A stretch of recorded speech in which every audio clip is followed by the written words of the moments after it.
Hello, and a warm welcome to all project managers, PMP, and Prince 2 aspirants.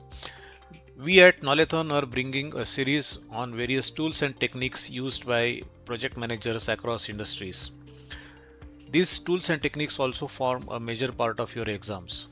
We hope this helps you to understand and prepare for the exam. Happy learning, learn, grow, and repeat. So, now in today's episode, we are going to look at a very important tool for a project manager from a team perspective. Uh, as a project manager, you are inevitably working with a group of people. We call it as a team. There are people, human beings on the team, and a very important skill for any project manager is how to handle, how to motivate the team, the people in the team, and how to get the work done. So, Maslow's hierarchy of needs is a very important theory which exactly gives this particular insight to any project manager. So, we'll see about it today. Uh, how it helps a project manager, how it gives a kind of a tool for the project manager to understand people and then work with people. So let's start with that. So my name is Bipin Karyakarte. I have about 35 plus years of experience in various levels in delivery and transformation leadership. I have completed my PMP about 20 years back, 18 years back, and I am a certified PMI certified PMP trainer. I'm also Prince 2 certified, and I'm also Prince 2 People Cert certified Prince 2 trainer. So in this series, I'll be bringing you a lot of different tools and techniques. Okay, so now let's start with the today's topic. Let's take some scenarios. Okay, and I'm sure you would have come across many scenarios, many people in your career. Okay, let's take one guy who is working overtime to earn more, right? So that guy basically is, working overtime every day because he or she is getting, some more allowances, more money, etc. Okay, then there is another person on your team who refuses a higher paying job because it's not stable. Okay, probably she was getting some job offer, but she turned it down because she had some concerns on the stability, but it was a very high paying job. Okay, probably you would have come across a person who is after getting famous, who wants to be in the limelight, who wants to become famous. Okay, even within your project team, some people would want to be famous in the eyes of their peers, in the eyes of their superiors, and the reporting and reportee level, etc. Yet there will be some people who are uh, leaving everything behind, probably in the middle of their careers, and they are just going out to find some purpose in life. So all of them have different needs. All of them have taken drastically different decisions altogether. Okay, so one thing we know that a human being always takes, most of the times rather, I would say, a rational decision, right? Yet their priorities seem to be completely different, right? And then they are going to the direction, in the direction whatever they are going into, right? So why is such a complete diversity in terms of their expectations from life, their direction in life, their priorities in life, etc. Okay, so it's the same world, but their priorities are completely different, right? So everybody wants something different, everybody is looking for something different. No two people may have exactly same priorities in life. Okay, but what motivates them, or what dictates their priorities? Is it just the personality? The person who wants to go and seek some purpose in life is a kind of an introvert and a kind of a deep thinker, or a person who is seeking money is somebody who is behind riches, somebody just trying to find some luck and happy go lucky, or what? So are there definitely there are different needs, but is there any logic? Is there some kind of a method in that particular madness? Right? So that's a very curious and interesting question. And exactly about 80 years back, one psychologist tried to find an answer, tried to find some kind of a method in that particular incoherent response system, and then proposed a theory. And we will talk about it today. So meet Abraham Maslow. Abraham Maslow was an American psychologist in the early 20th century. He was very much interested in understanding what motivates human beings. And as we all know, and definitely after working as a project manager for several years, you would know that it is primarily the motivation which drives people, right? And what motivates each person is what we are going to discuss today. So Abraham Maslow was very much interested in understanding what motivates human beings, and he went about asking questions to people, inferring some data, inferring some insights from the data that he collected, etc. Okay, so in 1943 he came up with a proposed theory, and that theory was attempting to identify different needs, classify them, and trying to find out, is there any kind of a sequence, if there is any kind of a logic as a logic for how the needs progress, how the needs of a particular person progress. Okay, so one important point to be noted about Abraham Maslow, and that is what was a kind of a revolutionary thought at that point in time in history.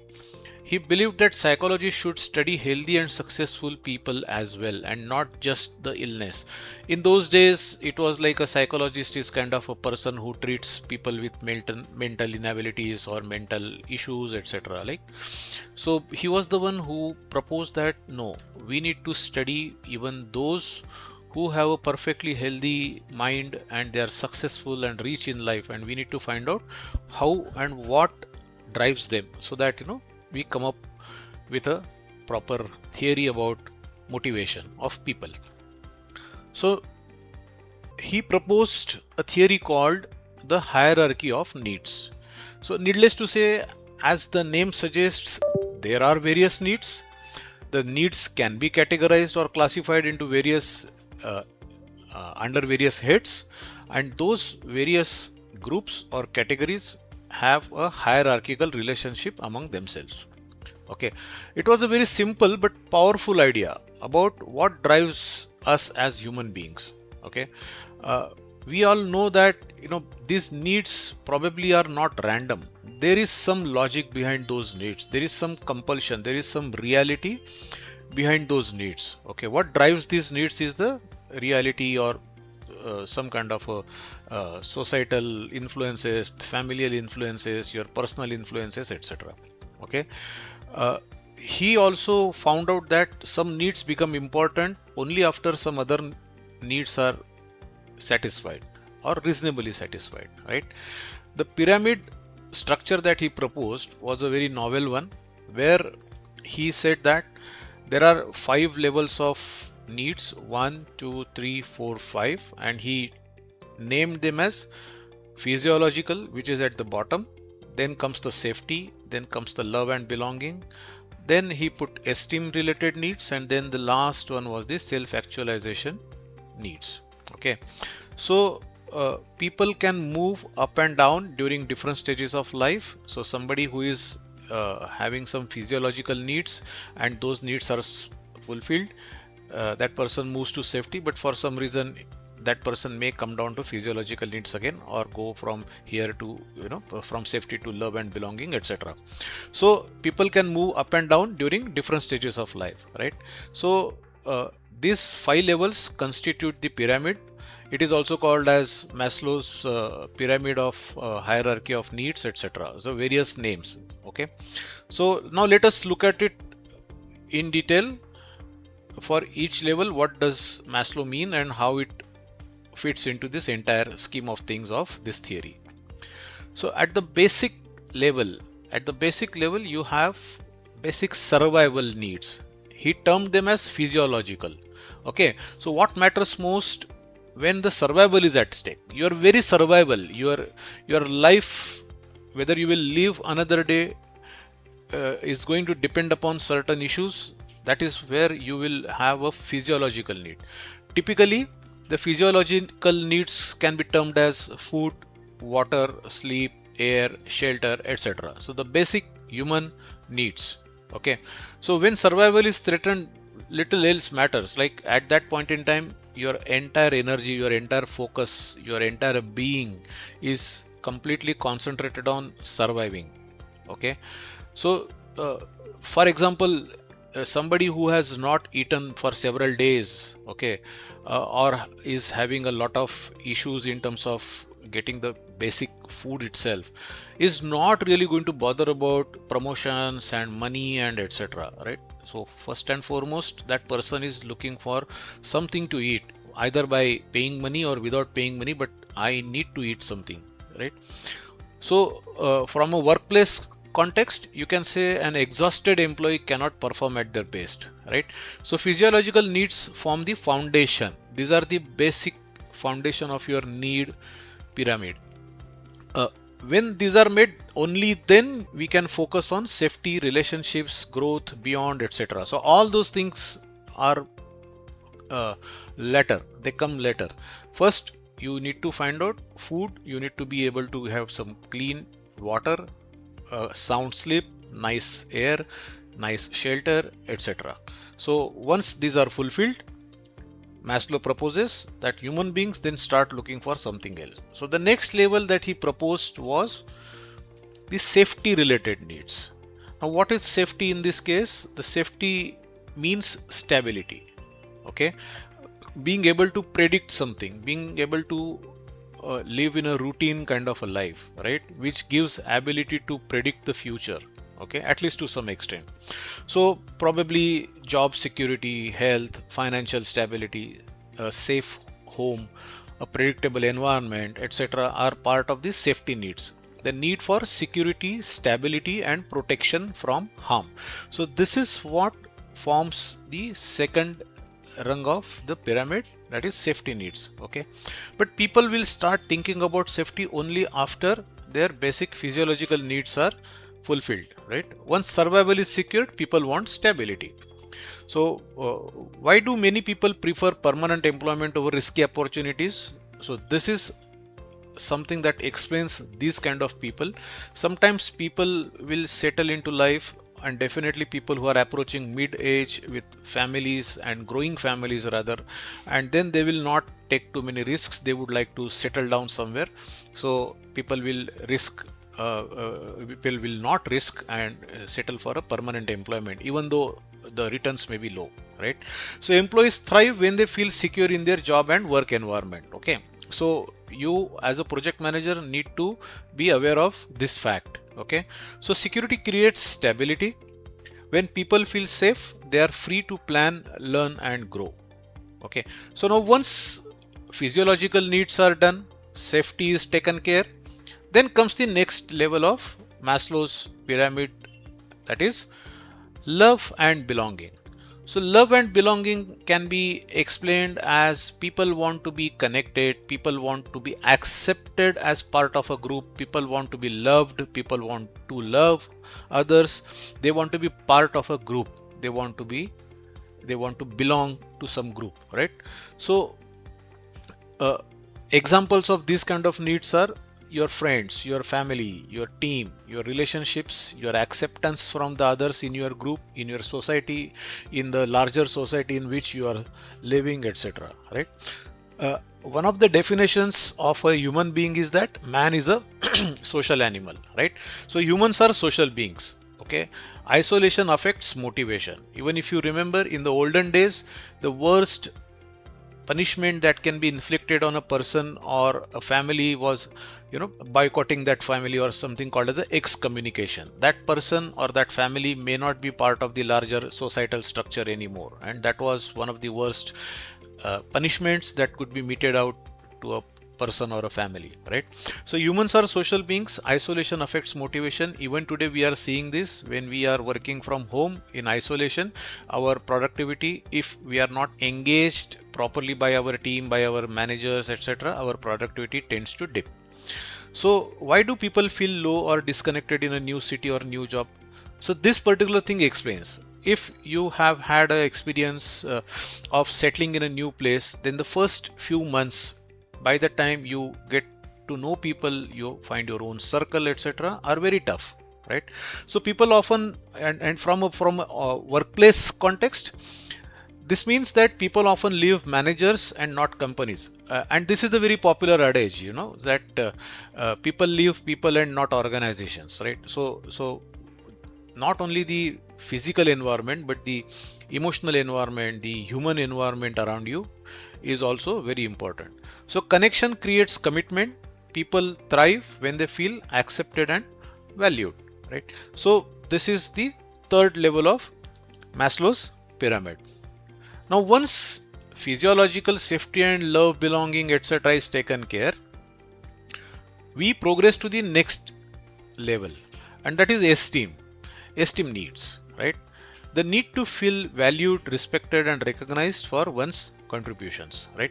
So when we are working in a in an organization, or we are in our family, etc., we always contribute something or the other in some way or the other, right? Even if you are not a parent yet, but still you contribute to your parents' lives, you contribute to the family, you are part of a organization. In that organization you contribute, right? So the moment you start contributing, you always want to be acknowledged, to be appreciated, to be accepted, right? So the need to feel valued, respected, and recognized for one's contributions, right? Like your recognitions, your achievements, and the accolades that you get for your achievements, the respect that you expect from your colleagues, peers, etc. The promotions, the career graph should be ascending rather, then your awards, rewards, recognitions, etc., and your confidence. Because of all these things, your confidence keeps building, right? So once people belong, they want to matter to the larger group in which they are existing. This explains why recognition is such a powerful motivator. Okay, and some examples in your workplace could be, there are lots of spot awards, employee of the month awards, professional certifications that you do, leadership opportunities that the organizations give to you, etc. So these are all part of your esteem needs. Okay, so now that you have completed the physiological part, the safety part, the love, belonging part, and the esteem needs, now is the time for people to start looking for their inner peace. They want to achieve something in life, they want to fulfill some dream, etc., right? So once we get into that, it is called as a self-actualization, right? So once your basic survival, etc., your esteem needs, etc., is taken care, this is about becoming the best version of yourself. Okay, so what do you mean by that best version of yourself? You want to create something meaningful in life. Okay, that may not be tangible, it may be intangible, right? But there has to be some meaning to it. Solving difficult problems, teaching others, doing or getting into some kind of innovation activities, personal growth, etc., right? Someone who has financial security but still chooses challenging work because it gives meaning, right? So we must have seen many people at the height of their careers, they have just dropped everything and they have just gone into completely different area altogether. So growth never truly ends.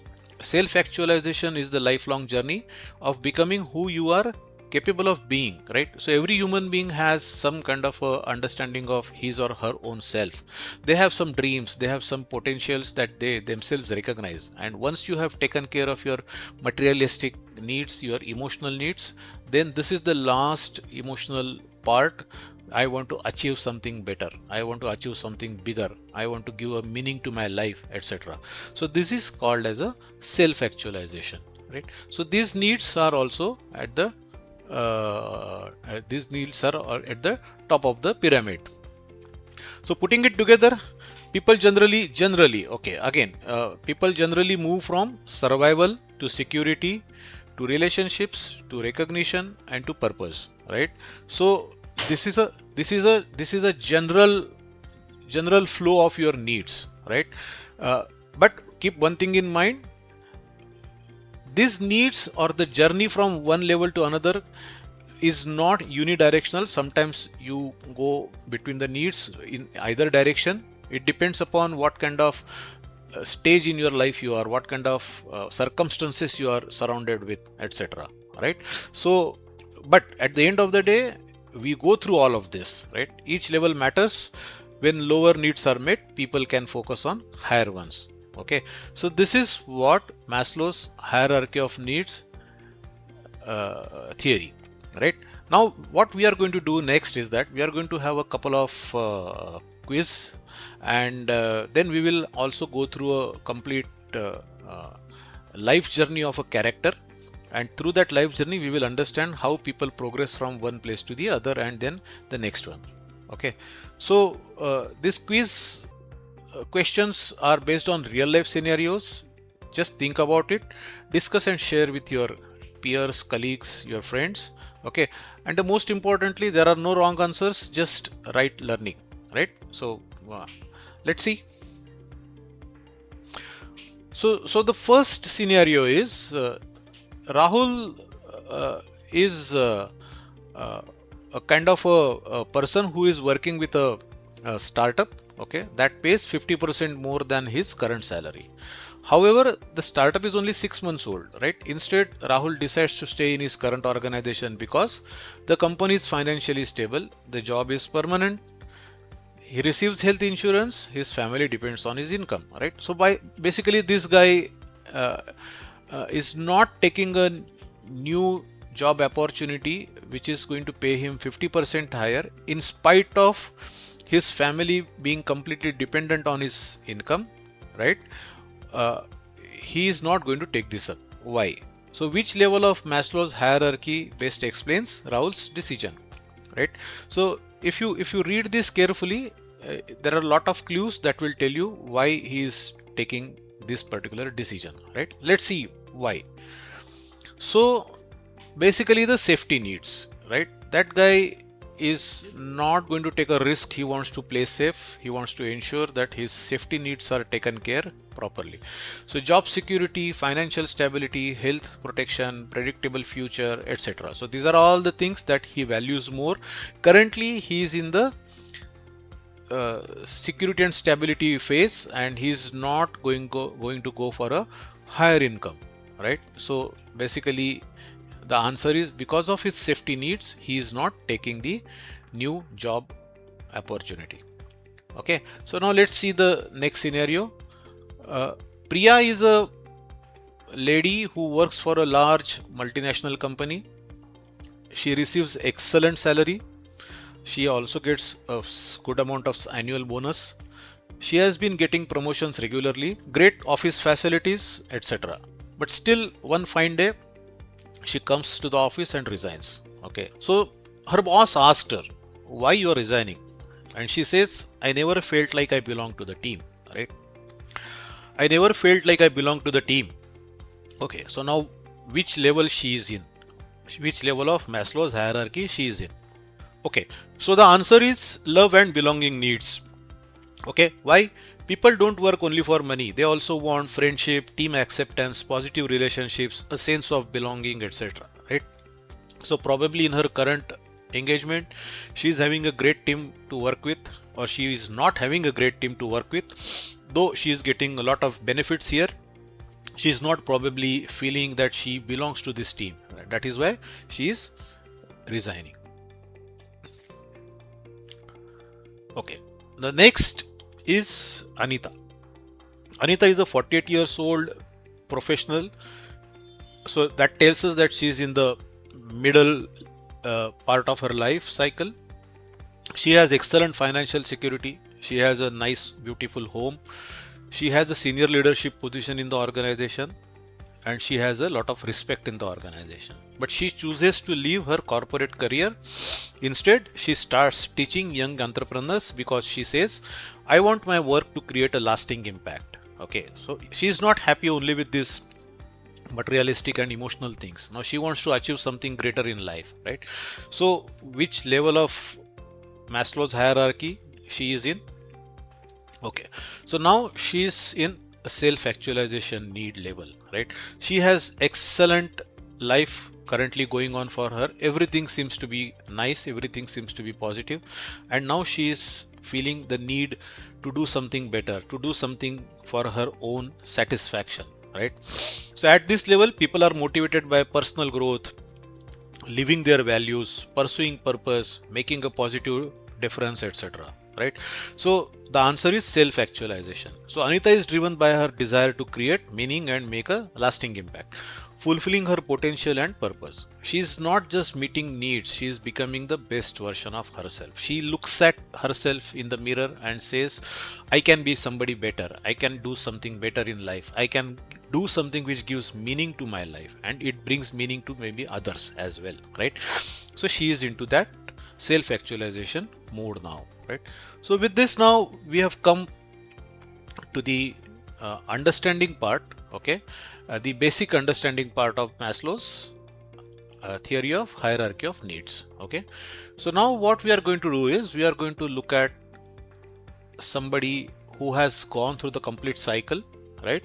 And with the life progression of that person, we will try to understand how people progress from one phase to another phase in that pyramid, okay?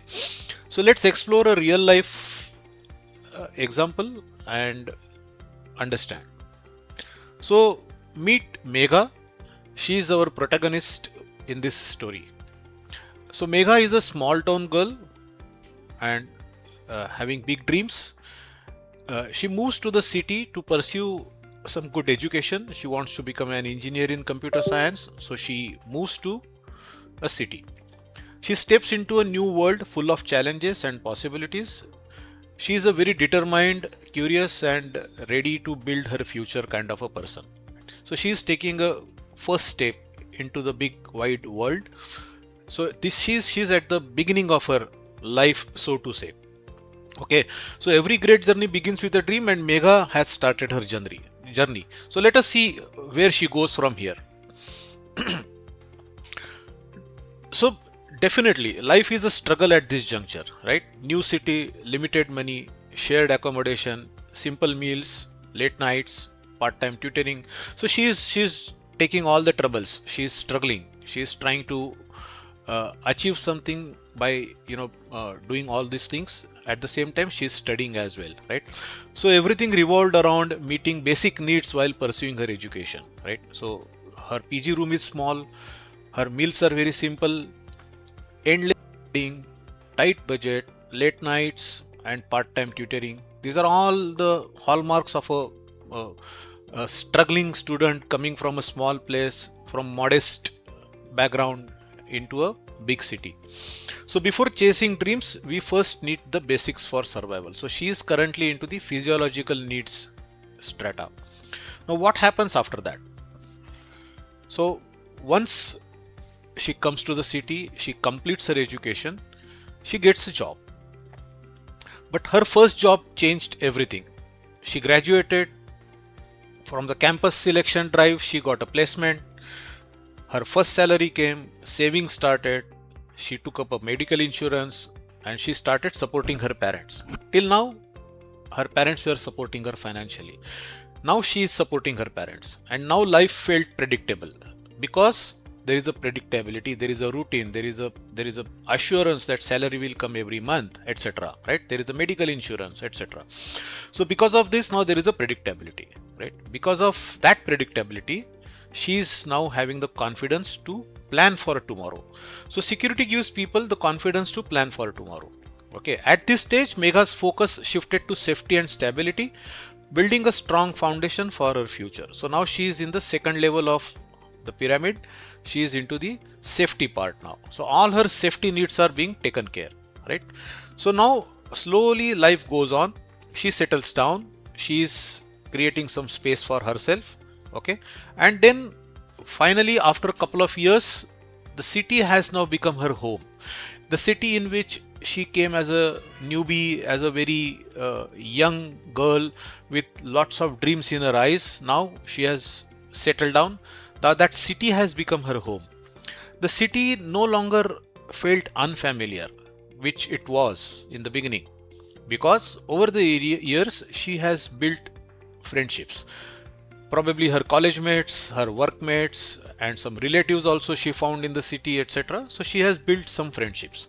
She has met her life partner as well during this period, and she got married, started a family. So now work became enjoyable because of the people around her. So now she has a structure around her, she has people around her, and now because of that, work has become enjoyable. So success feels richer when it is shared with people who matter to you, right? So there are people who matter to her in her life, right? At this stage, Megha found connection, acceptance, and a sense of belonging, both at work and in her personal life, right? So because of which now she is feeling that feeling of being part of a group, part of the society, belonging somewhere, and getting loved and being able to love others as well, right? So now again the life progresses. She is in this level for some years, and then she progresses. She settles down furthermore. Now she has become kind of a senior person in the organization. She has become someone who others trusted and looked up to, her juniors, right? So promotions, respect, leadership, recognition, professional certifications, all of this was part of her journey. Okay, so now people looked up to Megha for guidance. Instead of being a junior herself, now she has become a senior, leading and guiding others, right? So recognition satisfies more than the ego. Okay, it is not just a question of ego. It is not just a question of people praising us so that our ego feels good, right? No, it builds confidence and responsibility. Okay, so because of this confidence and responsibility, we grow further, right? At this stage, Megha earned respect, recognition, and leadership opportunities. People now looked to her for guidance and expertise. So now she has taken a leadership position. Okay, so again now a few years have gone by. She has become successful in life. She has a nice family, she has a nice team to work with, she has nice people whom she is leading, and she is enjoying the life. Okay, at this juncture, at some point in time, Megha is sitting late in the office and she is looking out of the window, and suddenly when she closes her laptop, she realizes that something is missing. Something in life, in spite of everything going in the right direction, something is missing, right? Some emotional changeover came over her, right? So this is the emotional turning point. She has career, she has good salary, house, family, respect, everything that drives you. Yet she found herself asking, is this all there is? Is there anything more than this that I am capable of? I would love to do, etc. Right? So now this is the time when people generally get into some kind of a retrospection, as well as some kind of a searching their inner self, right? And then she comes to a conclusion. She wants to do something beyond this, whatever she has achieved till now. At some juncture, she kept all other things in her life away, may not be fully, but to certain extent, and she starts learning music because it brings her joy, right? Not that she wants to earn money by becoming a musician now, right? Or she wants to get some respect from people, she wants to get recognition from people, she wants to get praise from people. No, simply because it brought her joy. She volunteered at a school for disadvantaged children. Why? Because she wasn't seeking just a promotion, she wasn't just seeking some kind of a benefit. She just wanted to create an impact of being part of the society. She wanted to impact the society in the most positive way, right? So the true success is no longer about what you achieve, but about the difference that you make to the people, to the society around you, right? So now she is in this level, self-actualization. At this stage, Megha found purpose, fulfillment, and a deeper connection by contributing to something bigger than herself, right? So she has now gone through the full cycle of the pyramid. So this is where Megha's journey has been. Small town, she started here, then she took a very bold decision, moved to a city and got a very good education, the first job, stability, financial, and then slowly the familial stability, all those things started. She became a project manager, then she started teaching children, and then she realized that I am living with some purpose, right? So Megha never climbed the pyramid in a single leap, right? We need to understand that each stage of life unlocked a new need, right?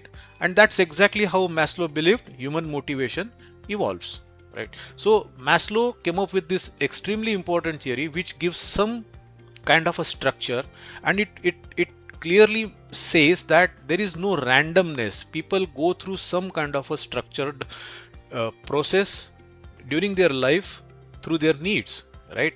So this was a very important landmark theory of its time, and over the period, in spite of a few criticisms of this theory, this has become a very important tool for any leader to understand the people around those people, right? And why this matters to us when we are talking about project management, right? When we are talking about leading the people, etc. So how it matters to us as students of project management body of knowledge, right? So understanding human motivation is at the heart of effective management. You want to become an effective manager, you need to understand people. You need to understand what drives them, what motivates them, right? What inspires them. Then only you will be able to give some kind of a direction to their work, right? So why doesn't money always motivate, right? Why do employees resign despite high salaries?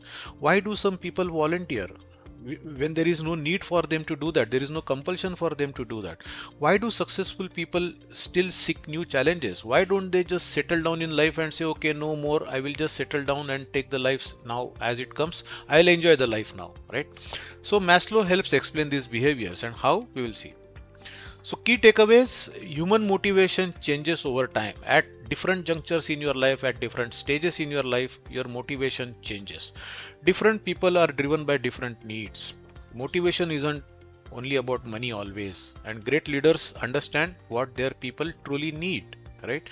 The best managers don't motivate everyone the same way. They first understand which need is driving each individual. So for example, there is a guy in my team who is kind of a publicity he wants to get recognition, he wants to get rewards, etc. I will handle that guy from that angle. There is a person like Megha in my team, for example, and she is now in the phase where she is seeking some deeper meaning. I will engage her with that, right? So these are the various ways a project manager can utilize the Maslow's theory, find out each person in the team is belonging to which level of pyramid, and design their own strategy to handle and motivate those people. So this is the importance of Maslow's theory from a project management perspective. Okay. So with this, now we are coming to the end of this particular episode. Thank you for your time and attention, and I do hope you would have liked this theory and the way it impacts a project manager. Please respond back to us with your feedback. Please let us know what you thought about it. Share your views, share your thoughts about it. Okay. Let's stay connected. Our WhatsApp chat numbers, our email IDs, etc. are mentioned here. This is our address, and we would like to hear more from you.